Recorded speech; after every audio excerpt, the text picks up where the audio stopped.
Good morning and welcome to Allegiance to the King. This is our online church. My name is John Truitt, and if this is your first time with us, or if you've never been to our website before, we invite you to visit the website at a2kchurch.org. You can see it down there in the lower left-hand corner of your screen. And we just want to invite you to check us out, and we'd love to have you come and visit us online. We are an online Biblical Unitarian church for isolated Biblical Unitarians. If that's you, we'd love to have you visit us and check it out, see if this might be for you. So today I'm going to teach part 4 of a series that I've been doing called Ears to Hear. This is on fulfilling Jesus's commandment to love one another self-sacrificially through our communication and how we do things in terms of interacting with each other, especially when it's really difficult for us. So maybe it's, you know, maybe you have a trauma background, maybe you have ADHD, maybe you have a mental illness, maybe you just lack good skills in communication and being able to interact in a productive and godly way. And so today we're going to look at a process for habit change that is very effective.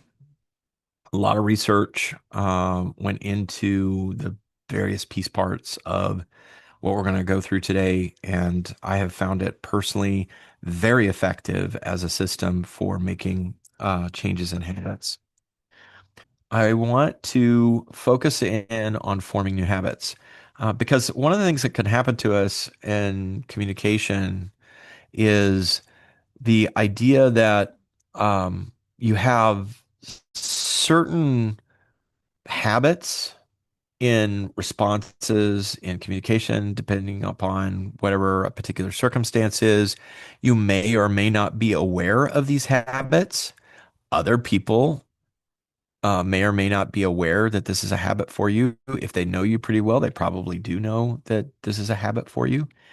And in some of the cases, this may be, it may be, um, it may be a good habit. But when it's not a good habit, we need to know how to change habits.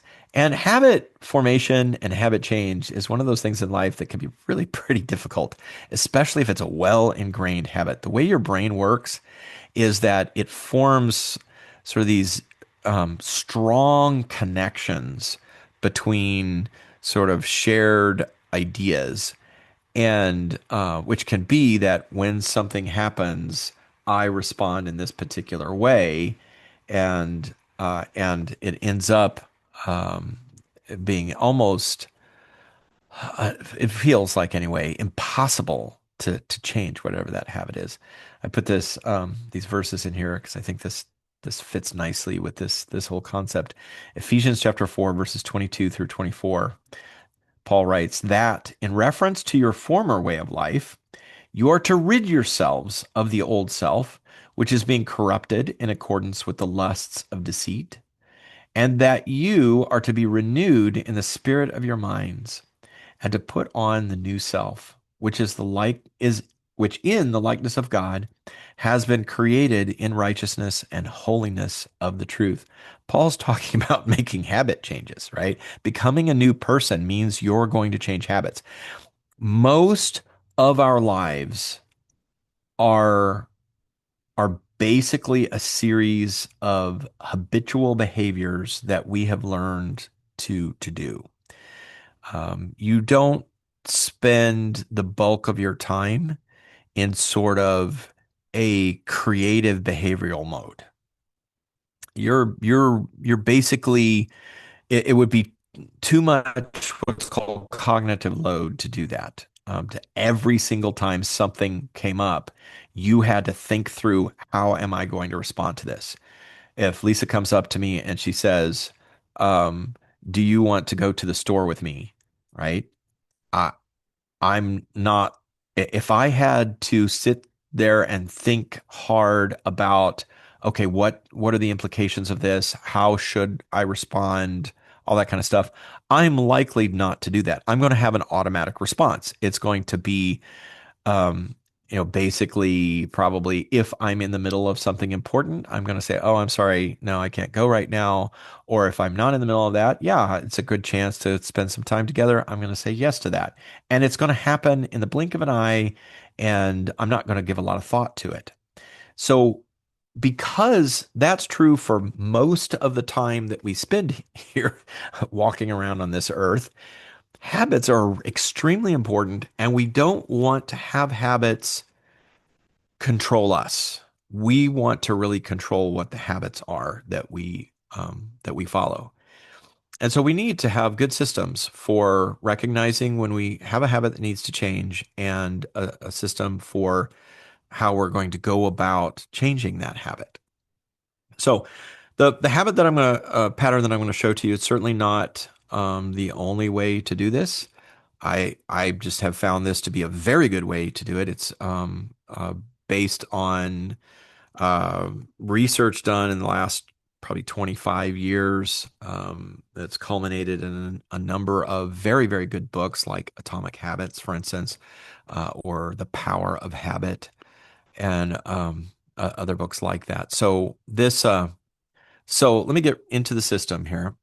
So when you're going to form a new habit, this could be a habit change or something new that's come up that you want to create a habit in. A habit has, to be able to do this well, there are five things that you need to think about and that you need to put together a plan for. That's reason, a trigger, a micro habit, a system of effective practice, and a recovery plan.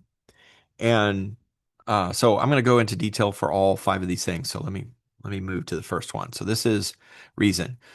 You need to have a reason why you are forming this habit or making a habit change. That seems fairly obvious, but it's good to think about it. And it's more important to understand a really important difference. Most of us, when we are thinking about changing a habit or doing some new habit, we think of the motivation from a self focus. So I want to lose weight. I don't like, um, being overweight, and so I'm going to get on a new diet, or I'm gonna start exercising. And so why am I doing that? I'm doing it because I want to lose weight. I want to be healthier, right? And and it's like, well, John, there's what's wrong with that? There's nothing wrong with that, except here's the problem. Self-focused motivations have drawbacks that make that motivation not nearly as effective as another kind that we'll look at here in a second. So for instance, it requires considerable willpower to change a habit or make a new habit if your motivation is self-focused. And so it depletes your mental energy when you're trying to do something like change your diet or exercise or whatever it happens to be if my motivation is me. I'm having to motivate myself, and therefore I've got to have the willpower, all this kind of stuff, and so I've only got so much of that, and especially if I'm trying to do too many things, then I'm probably going to fail. It also leads to a self criticism loop, especially if I'm really struggling with it, right? Because it's me and whatever it is that I'm thinking about myself for motivation's sake. If I'm having trouble, I'm going to get into this loop where I'm judging myself. Oh, I failed again. Right? I'm gonna getting discouraged, and I'm probably gonna sabotage myself.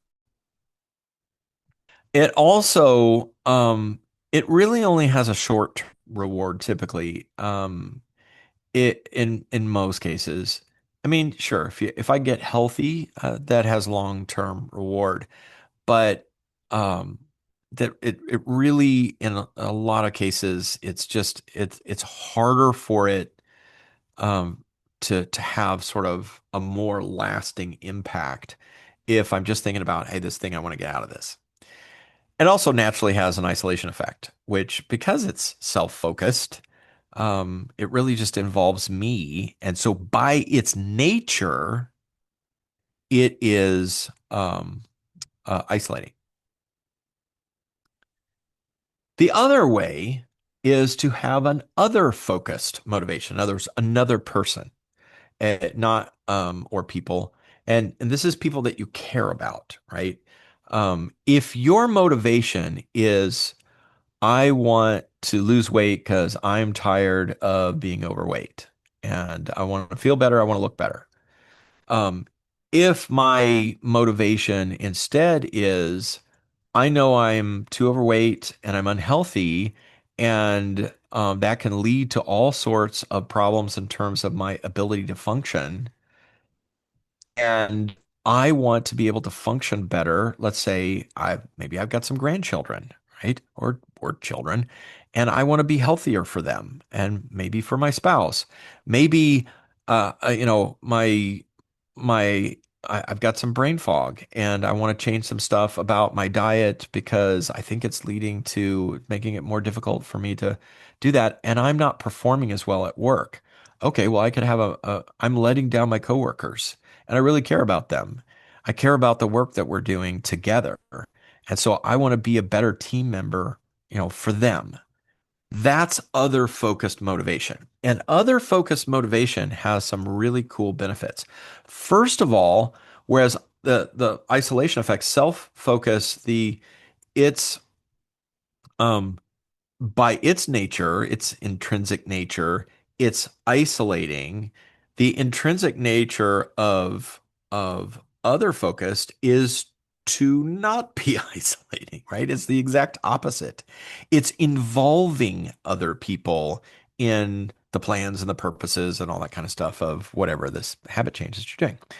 It also reduces self-judgment because when you are doing this for somebody else, your mind is shifting away from how am I doing to how can I love and help?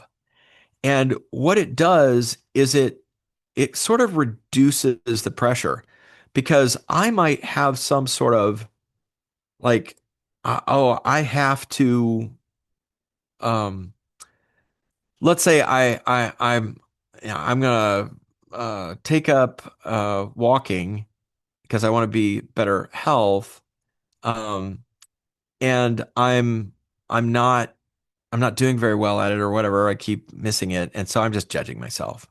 But let's say I decide I want to do it for my wife, and in fact, I get her to be involved with me, and we're gonna go for walks together. So now that intrinsic, we're doing it together. It's for her, for us, but also I'm much less likely to self-judge process.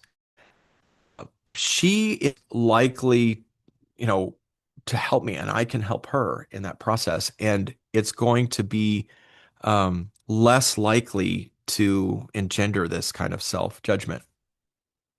And it does this social reinforcement as well. I have a lot of trouble doing sort of exercise things on my own. But if I am doing that with a partner or a teacher or something like that, um, it takes so much less willpower on my part. Oh, they're expecting me to be there, so I'm going to be there, and so it helps. And and most importantly, when it's other focused, it's actually neurochemically reinforced. That neuroscience has found that when you are helping other people, you release oxytocin, dopamine, serotonin, all of these chemicals that help to reinforce behavioral change. So if you're having good feelings because you're helping somebody else, you're doing something good for someone else, And when you do something good for yourself, it's they found that there's a lot less of that kind of stuff going on. When you do it for somebody else, sounds like somebody we know actually designed it that way, right? Somebody upstairs. And so what happens is that internal reward system is much stronger when your motivations are involving somebody else. So these five pieces that I'm going to talk about, they all five of them are very critical to the process of making habit change a lot easier for you to succeed at. Um, Something else in terms of reason is you want to use identity language. This means like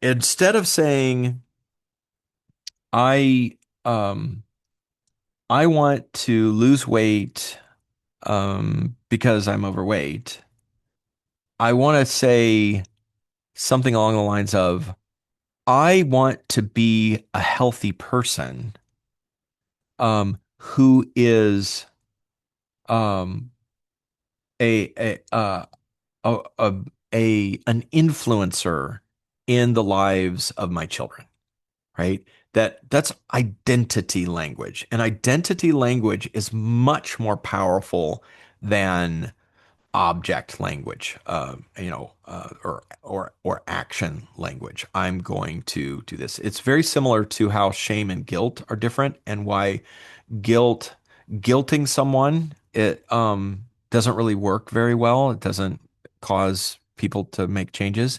Shaming someone is very powerful for doing that. Now, that it's very powerful and it's a two-edged sword. It can be used very wisely, or it can be used uh, in very, very negative ways.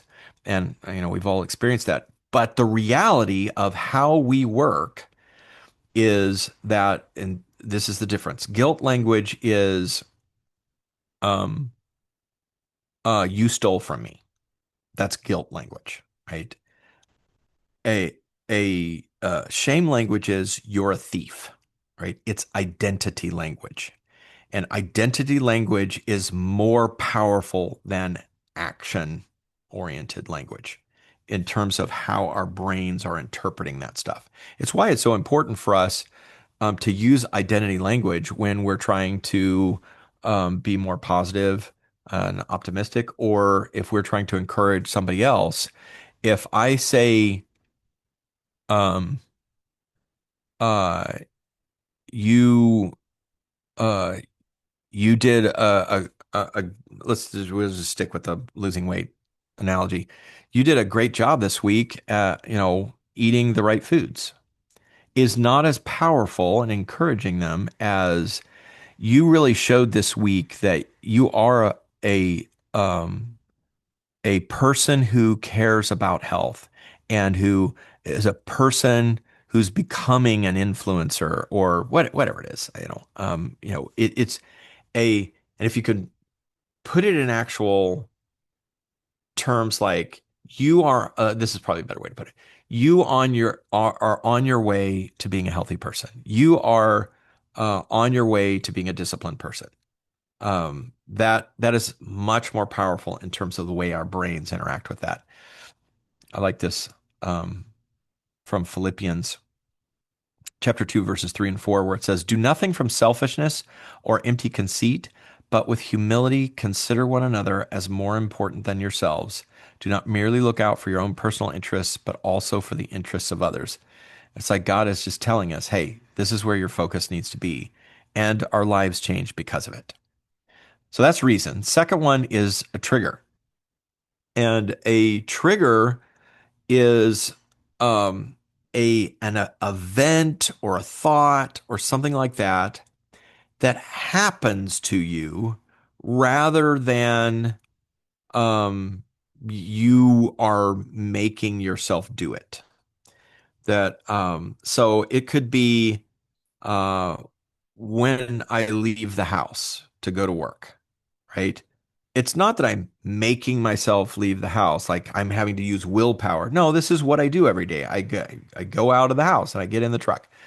And so going out of the house, or when my wife, um, uh, you know, is in a bad mood, right? And says such and such, whatever happens to be, she's unhappy about something. That's happening outside of me. It's in a way, it's happening to me. And so that's how you want to define a trigger. It's a cue that happens. Either it could be just in your mind, like a thought comes up, and maybe it's something you don't want to think that way anymore. When that thought comes up, it's like it's happening to you. And there's a loop that occurs with habits where this is, generally speaking, this is how all habits work. There is a trigger, a a behavior that is tied to that trigger and automatically happens. It doesn't have to make sense. You think about Pavlov's dogs, right? Pavlov trained the dogs to salivate when the bell rings. The bell ringing was the trigger. And he used association. What would happen is he would show them food and ring the bell, and they would salivate. And then he did that enough times, and then he started taking the food away, and then he could just ring the bell and they would salivate. Well, why are they salivating at a bell? Because they've created this association. The dogs are probably not even aware of it. And this is absolutely true for people as well. We have lots of habits, a behavior that is tied to a trigger that we don't really have a conscious understanding of that process. So then you have the behavior, and there's some sort of reward. And sometimes the reward can seem very counterintuitive. Why would this be a reward? But there's something about that that is a reward. And and that reward reinforces the behavior to the trigger. So it loops it back around. So identifying the trigger that you're going to tie to is really important. It's very important first and foremost because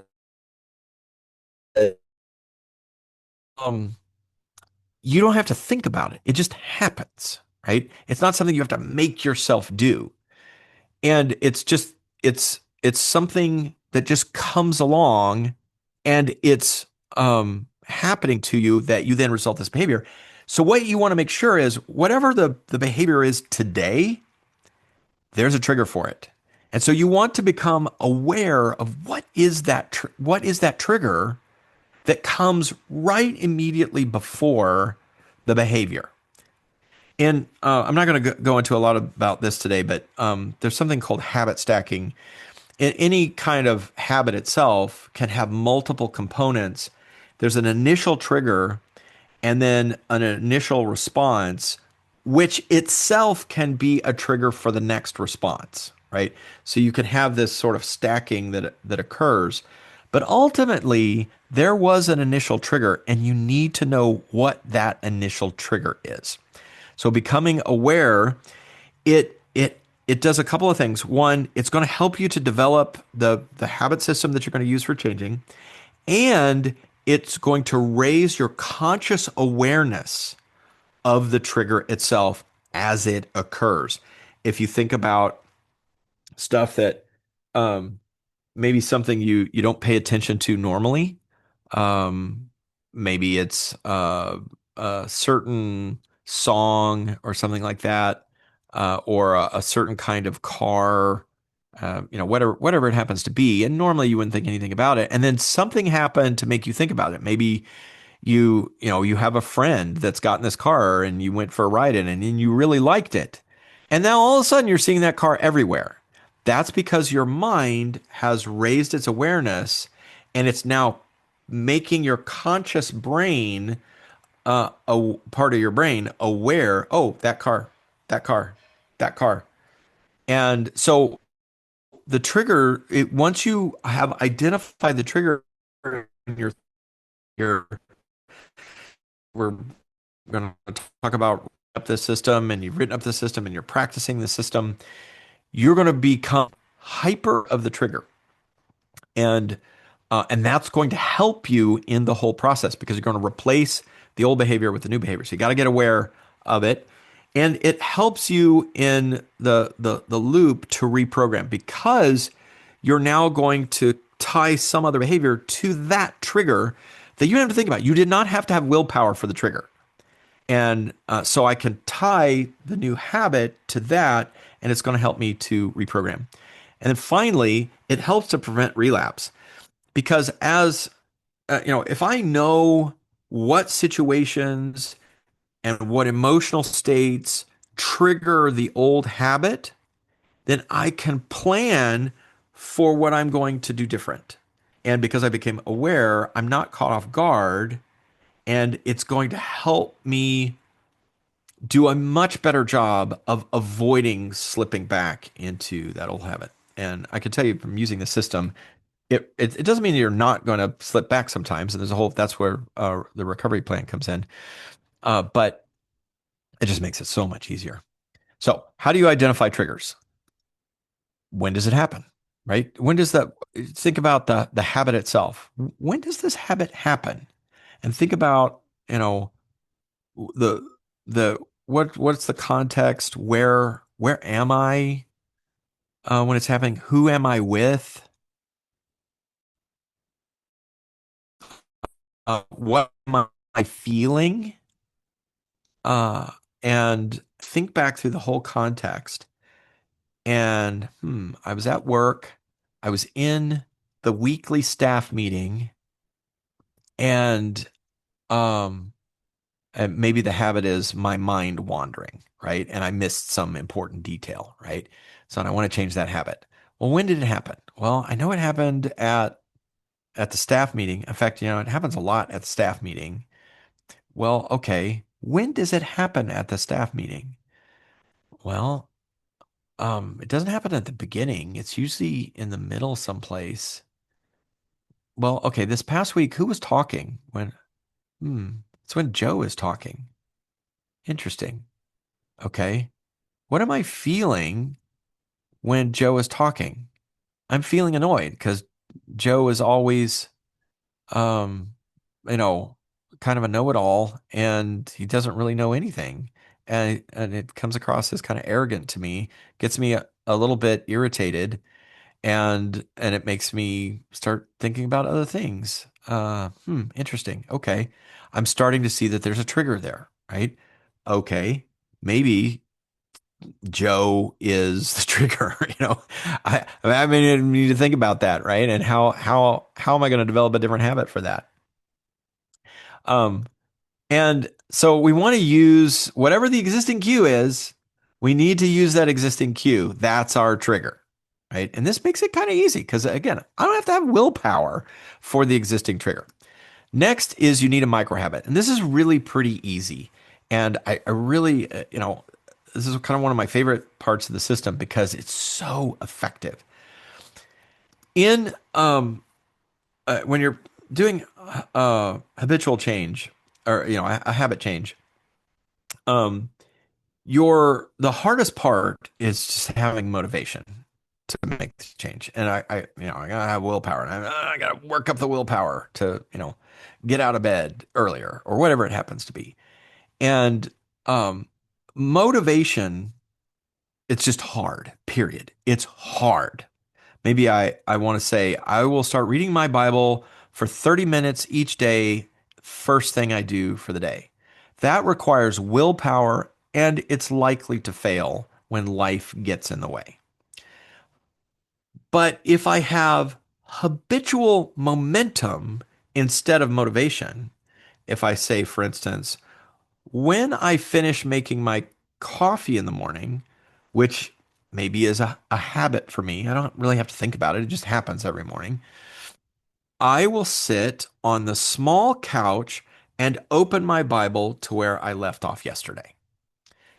That is using an existing habit to help me to build. I have this habit of making coffee anyway. I can use that as my trigger, and the trigger gives me momentum to do this one small next step. So a micro habit, it needs to be action based And you need to be able to do it in less than 60 seconds. It has to be very, very short. Like one of the habits I decided a little while back I wanted to change was I would I wake up very early in the morning, sometimes much earlier than I want to wake up. And um, you know, often, unless I have something to go do, like I've got a deadline, I'm likely to grab my phone and start to scroll for a while on my phone. And I may do that for 10 minutes, or I might end up doing it for an hour. And I'm like, okay, that's enough of that. Sometimes it's productive, a lot of times it's not.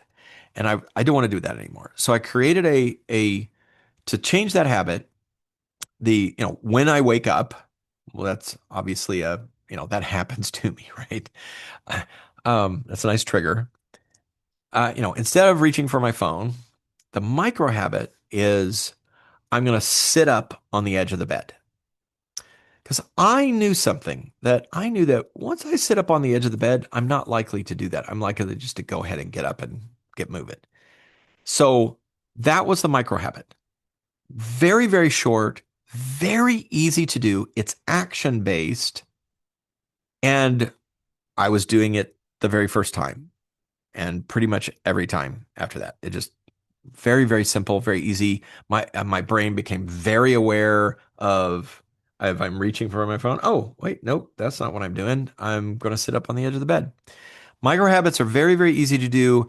And then through repetition, they build a new identity.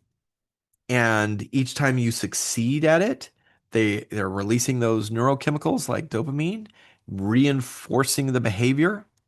And what happens is it sets you on a whole new trajectory in which you can either stack additional micro habits on top of that, or maybe the habit just forms. Like for me, if I sit up on the edge of bed, I just get up. I don't scroll on my phone. So there's some, examples of, kinds of things that you could do as the micro habit. One push up. Instead of saying, I'm going to work out for 30 minutes, the micro habit might be um, when I finish brushing my teeth, I'm going to do one push up. Right? But I'm already in the habit of brushing my I get done with the brushing my teeth. Oh, yeah, to lead to more. Whatever it is that I'm doing, reading one verse. Maybe I want to read the Bible every day for 30 minutes, right? But that's longer than 60 seconds, right? I need a micro habit. I'm going to sit on the couch and open my Bible and read one verse. That's a micro habit. Writing one sentence in a journal could be a micro habit. Uh, Taking one deep breath. Maybe you want to develop a gratitude habit, a thankfulness habit to God, right?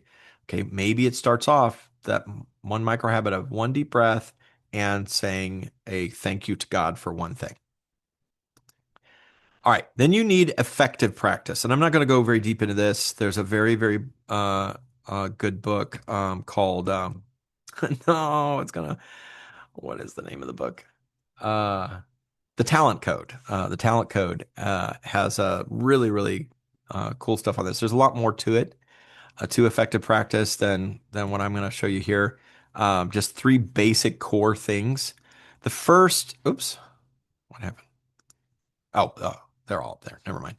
Um, the first is chunking, and what this means is that you're going to break down whatever the total habit is.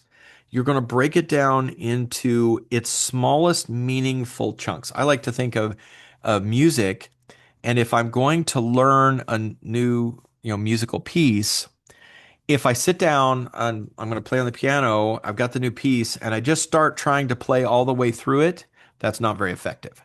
I need to chunk it down. So maybe there's three basic kind of chunks for a musical piece, for the most part, that are smaller. One is a measure, one's a bar, one's a phrase. And so I might chunk it down to one of those, pieces, and what I'm going to do is I'm just going to learn that. I'm just going to do that piece. That's chunking, right? And then once I kind of have that down, then I'm going to move on to the next thing. In if you're stacking a habit, you keep maybe just keep doing that micro habit for a week or two if you need to until it's like automatic for you. And then maybe add the next piece to start working on to eventually get you to the full habit change. Repetition, you have to repeat and repeat and repeat. The more you do something, the more your synapses in your brain form these strong pathways and bonds, and that's how it becomes a habit. So you've got in order to make the behavior automatic, you have to repeat it over and over again. If you're doing something that maybe it only happens every once in a while, like once or twice a year. But you don't like your typical response to that one thing and you want to change a habit. That's going to be a problem for you if all you do is try to think, okay, well, the next time that comes up, I'm going to do this instead of the normal thing that I do. And if that's the end of it until that thing happens again, it's likely that you're not going to have a habit change. In that case, you've got to artificially create the repetition, right? I'm practicing when this thing happens. Here's what I'm going to do. And I'm just doing it. I'm finding a time, maybe every day, to go through what that habit change is because I have to have the system already in in place in that case because when it comes along, it will have been too long. If it's something that happens all the time, well, then that's a little bit easier to have lots of opportunity to repeat it. And then you need a celebration. It doesn't need to be a big celebration. It can be a very, very minor celebration. Could be a high five, could be a fist bump.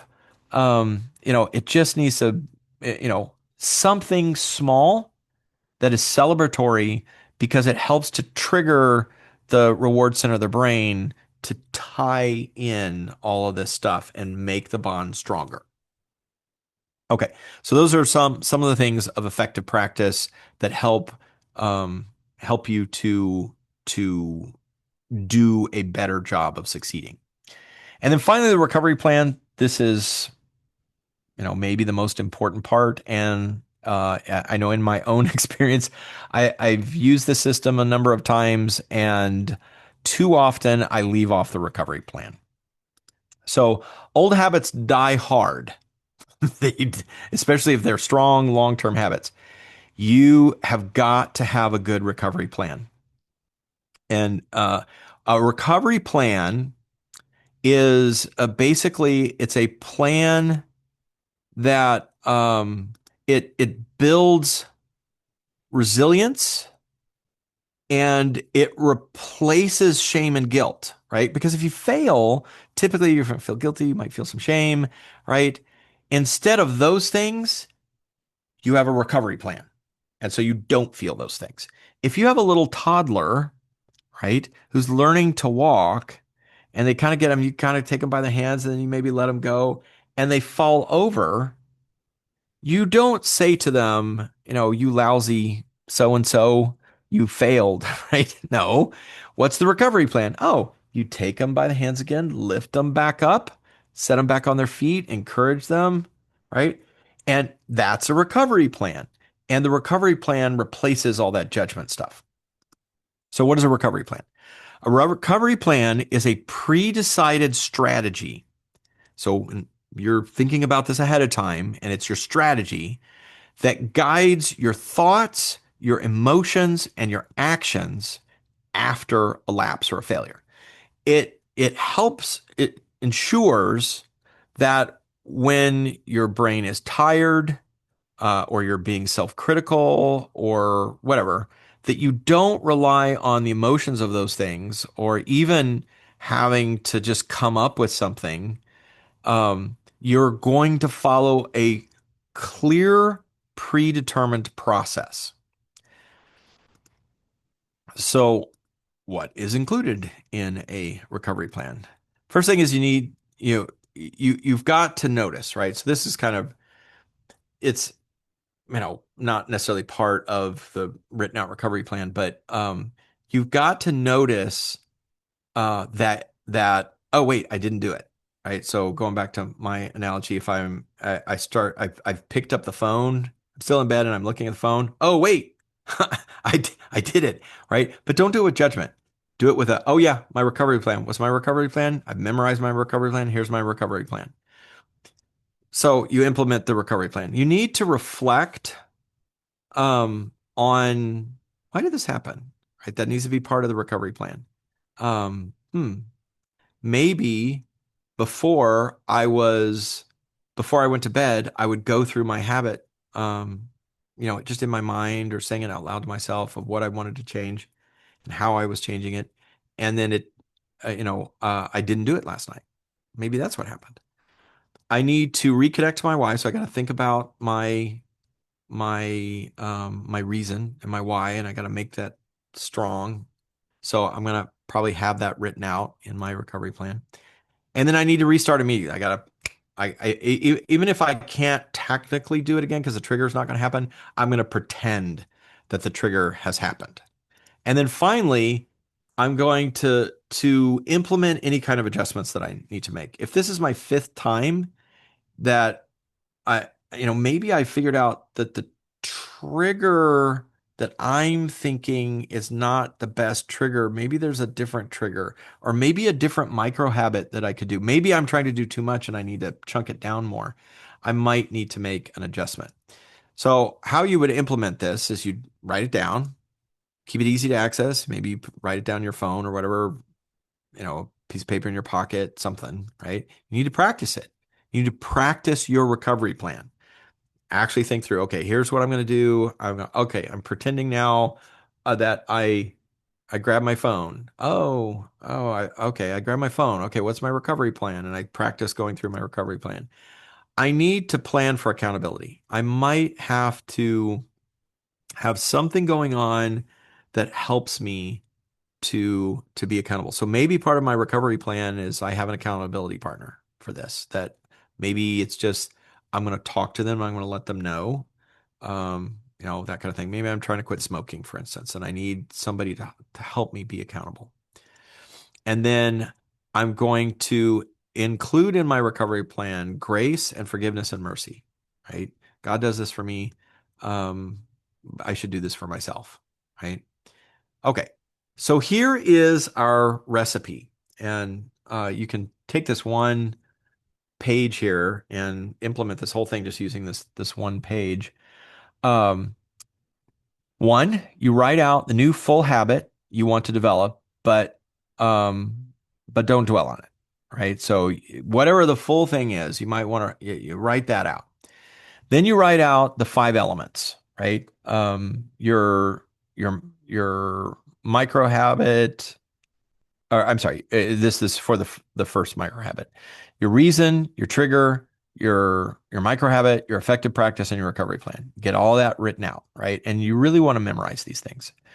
Then, and here's a template that is really, really good to use for memorizing this, having a system that you can say to yourself, which is when, and then you put the trigger in. When this trigger happens, instead of, and then you insert the old habit, instead of whatever the old habit was, I will insert the new micro habit here because insert the whatever a short version of your reason is, and remember the identity language. When you do the habit, the new habit, the micro habit, celebrate the victory, and then allow momentum to lead to the rest of the new full habit. And finally, when encountering a challenge in that process, create a new five element micro habit that anchors to that previous trigger, right? So whatever the full habit change is, I chunked it down to this first micro habit. And maybe I went along for a while, but I get a third of the way through the process and I always fail right here. I need a new one of these for that part of the process of the new full habit. And um, if you're having trouble with the previous micro habit, don't start a new one until you get the first one down. And then finally, practice, practice, practice. And don't forget your recovery plan. So here's some questions for you guys. What are some communication habits you would like to change? And what are some communication habits you'd like to develop? And how could you use the habit formation protocol that we just learned to help? So be thinking about that. I'm going to go ahead and close out I'll stop sharing here, and we'll close out the teaching part of the video. Again, if you're watching this and you'd like to learn more about us, get involved with us, check us out. Uh, Go to the website a2kchurch.org. We'd love to hear from you.